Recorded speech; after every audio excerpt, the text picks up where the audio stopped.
सर्वसामान्यांच्या प्रतिक्रिया आपण या ठिकाणी पाहताय। महाराष्ट्राप्रमाणेच बिहारमध्ये लाडक्या बहिणी एनडीएच्या बाजूने उभ्या राहिलेल्या आहेत।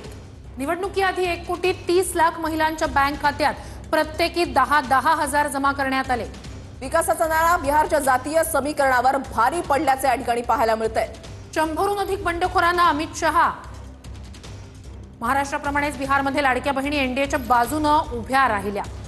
निवडणुकीआधी 1,30,00,000 महिलांच्या बँक खात्यात प्रत्येकी 10,000 हजार जमा करण्यात आले। विकासाचा नारा बिहारच्या जातीय समीकरणावर भारी पडला। नक्कीच आतापर्यंत जर आपण पाहिलं 2023 पासून आजपर्यंत 13 राज्यांमध्ये निवडणुका झाल्या आणि याच्यामध्ये 10 राज्यांमध्ये महिलांना आर्थिक मदतीच्या योजना लागू झाल्या किंवा आश्वासनं सुद्धा देण्यात आलेली होती आणि 10 पैकी 9 राज्यांमध्ये ही रणनीती जी आहे ती कामी लागलेली आहे आणि स्ट्राईक रेट जो आहे तो जवळपास 90% राहिलेला आहे। तर बीजेपी कार्यालयाच्या बाहेर जे आहे ते आता जल्लोष सुरू झालेला आहे। साहजिकच आहे भाजप 86 जागांवर येऊन पोहोचलेला आहे। मागच्या वेळेला हा आकडा 74 होता आणि आता 86 जागांवर भाजप येऊन पोहोचलेला आहे। त्याच्यामुळे भाजप कार्यकर्त्यांचा जल्लोष सुरू झालेला आहे। ही दृश्य आपण पाहतो आहोत। एनडीएच्या गोटात आनंदाचं वातावरण, मोठा फटका महाआघाडीला आणि भाजपचे असतील, जेडीयूचे असतील आणि एलजेपीचे असतील, सगळ्यांचेच कार्यकर्ते एनडीए मधले सध्या जल्लोषाच्या वातावरणात दिसतात, सेलिब्रेशनच्या मूडमध्ये दिसतात। हे दृश्य फटाके फोडणं, काही ठिकाणी बंदी त्या ठिकाणी आहे, मात्र तरीही सेलिब्रेशन केलं जात आहे, पेढे वाटले जात आहेत। भाजपच्या कार्यालयाबाहेरची ही दृश्य, भाजप जेडीयू म्हणजेच एकूणच एनडीएचं हे सेलिब्रेशन।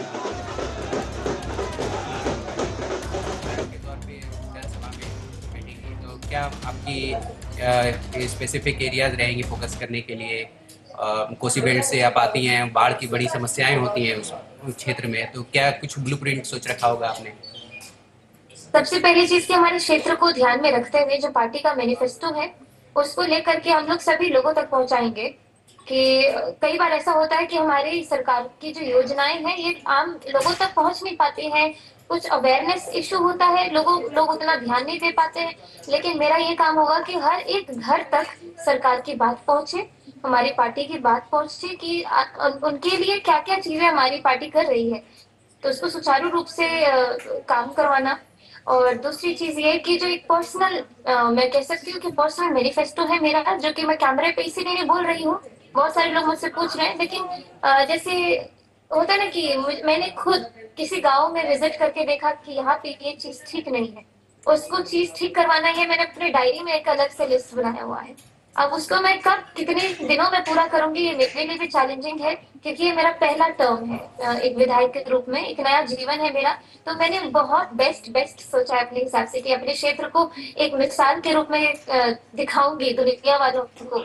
अगले 5 साल में जो मैंने काम किया है ये सब अपने काम से साबित करूंगी कि जो मुझ पे भरोसा करके इतनी यंग लड़की को टिकट दिया गया वो उसको मैंने पूरा किया। तो ये सब चीजें हैं जो मैं आगे के लिए सोच रही हूँ। बहुत उत्साहित हैं आप, जैसे आप उभरती हुई कलाकार के रूप में अभी आपका ये प्रोफेशन और पैशन, ये एक पॉलिटिकल सिनेरियो हो गया, आपका पैशन सिंगिंग भी रहा है, तो ये इन दोनों का कैसे आप समीकरण बना पाएंगी? प्रोफेशन है उसको पैशन में समझना चाह रहे हैं या पैशन को प्रोफेशन में कन्वर्ट करना चाहेंगे? नहीं, इतना तो मैथमेटिक्स लगाने की जरूरत ही नहीं है इसमें। सबसे आसान चीज मुझे ये लगी कि मैं कोई नौकरी छोड़ करके नहीं आई, जो मेरे लिए बहुत ही बड़ी चैलेंज या फिर बहुत ही बड़ी दुविधा वाली जो सिचुएशन लोग करते अपने जीवन में कि नौकरी, एक एस्टैब्लिश नौकरी छोड़ करके राजनीति ज्वाइन करते हैं। मेरे लिए तो बहुत आसान है कि मैं संगीत रोज सुबह 1 घंटा पहले उठ जाऊंगी, 1 घंटा का रियाज मेरा तब हो जाएगा, 1 घंटा लेट सोऊंगी, वो 1 घंटा रियाज के लिए निकल गया मेरा। तो जब तक मैं जीऊंगी तब तक तो मेरा रियाज चलता रहेगा, जब तक मेरी सांसें चल रही है तब तक मैं रियाज करते ही रहूंगी।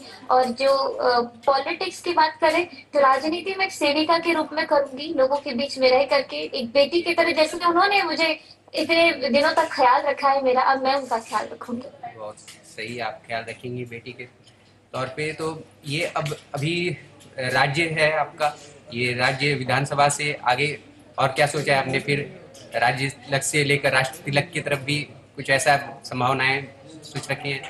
मैं अपनी आंखों के सामने सिर्फ अलीनगर देख पा रही हूँ, मैं अपनी विधानसभा देख पा रही हूँ। अगर मैं ये पहले ही सोच रही हूँ कि मुझे मंत्री बनना है, मुख्यमंत्री बनना है, तब मैं कहाँ उन लोगों की सेवा कर पाऊंगी? अभी जो मैं सोच रही हूँ, जो मैंने अपने दिमाग को कंडीशन किया है, हर एक गांव का नाम, हर एक गांव की लोकेशन, हर एक गांव में मेरे कुछ ऐसे लोग जो प्रभावित है किसी न किसी चीज से नेगेटिवली। मान लीजिए कई बुजुर्ग को हेल्थ केयर उतने अच्छे से नहीं मिल पा रहा है जो मिलना चाहिए। जो अपनी डायरी मेंटेन की है, मैं उसको फॉलो करना चाह रही हूँ। मैं सिर्फ अलीनगर देख रही हूँ। अगर पार्टी का आदेश होगा कि तुमको अब इस जिम्मेदारी से, हम इस जिम्मेदारी पर लेकर के जा रहे हैं, तो वो एक अलग बात है। लेकिन मेरे आंखों के सामने सिर्फ अलीनगर है और अलीनगर के लोग हैं।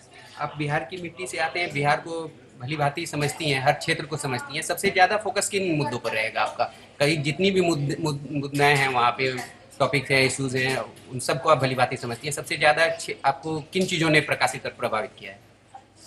सबसे ज्यादा तो ये लगता है अपने विधानसभा में, मैं पहले अपनी विधानसभा की बात करूं, कि जो ग्रामीण सड़कें हैं उसकी स्थिति ऐसी है कि महिलाएं उससे परेशान हैं। तो पहले उसको ठीक करना। सुरक्षा के मामले में बिहार ऑलरेडी 20 साल में इतना डेवलप किया है, 20 साल के पहले की बात अगर करी जाए और अब इस 20 साल के अंदर महिलाओं की सुरक्षा की बात की जाए, तो हम लोग बहुत ही अच्छे कंडीशन में हैं। और युवाओं के लिए रोजगार की बातें की जाए, तो इसके लिए हमारे पार्टी का जो मैनिफेस्टो है, आपने अगर से पढ़ा होगा, तो उसमें बहुत कुछ है। तो जब उसको हम लोग सुचारू रूप से पूरा एक्टिव तरीके से लोगों तक पहुंचाएंगे, इसी में हमारे काम बनते चले जाएंगे।